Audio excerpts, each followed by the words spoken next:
Your law rights, knowledge of legal rights. आपके channel में आप सभी का स्वागत करता हूं। भारतीय दंड संहिता के अध्याय 6 की धारा 124A राज्यद्रोह यानी राजद्रोह, जिसे हम देशद्रोह भी कहते हैं, क्या है और इसका क्या अभिप्राय है एवं इसमें सजा के क्या प्रावधान है।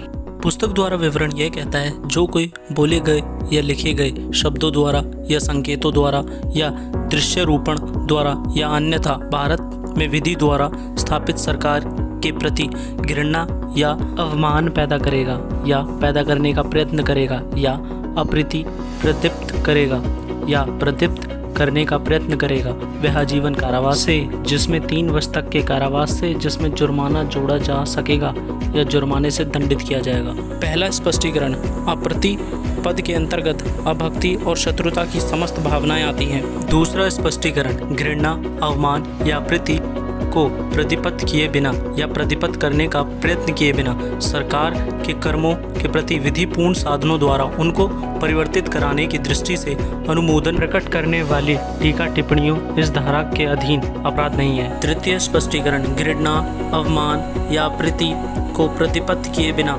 या प्रतिपत्त करने का प्रयत्न किए बिना सरकार की प्रशासन या अन्य क्रिया के प्रति अनुमोदन प्रकट करने वाली टीका टिप्पणियां इस धारा के अधीन अपराध घटित नहीं करती। आइए इसको और सरल शब्दों में समझते हैं। धारा 124 का 1870 में एक वहाबी आंदोलन के दौरान भारतीय दंड संहिता में संशोधित किया गया, जो कि एक राज्यद्रोह से संबंध रखता है, जिसे हम आज की भाषा में देशद्रोह भी कह देते हैं। लेकिन जब यह धारा लाई गई, उस समय हमारे देश में राजा हुआ करते थे और उन राजाओं से जो इस धारा से संबंधित यानी विरुद्ध जो कार्य करता या बोलता था, तो उसे राजद्रोह यानी राज्यद्रोह कहा जाता था। इस धारा से संबंधित सबसे पहले मुकदमा दर्ज 1897 में बाल गंगाधर तिलक पर हुआ था।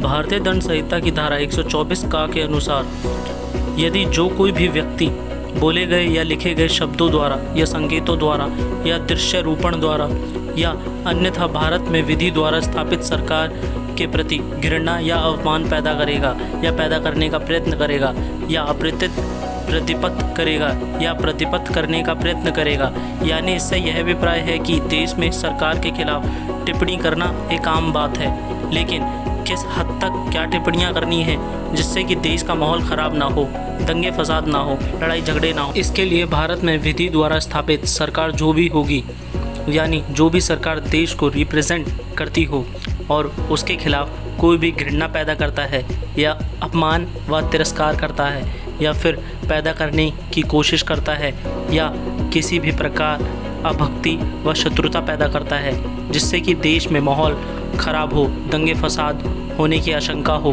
तो ऐसे लोगों को आजीवन कारावास से जिसमें 3 वर्ष तक के कारावास से जिसमें जुर्माना जोड़ा जा सकेगा, जुर्माने से दंडित किया जाएगा।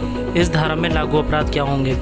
स्थापित सरकार के प्रति घृणा या अवमान पैदा करता हो या पैदा करने का प्रयत्न करता हो या अप्रीति प्रतिपत्त करता हो या प्रतिपत्त करने का प्रयत्न करता हो। इस धारा में क्या है सजा के प्रावधान?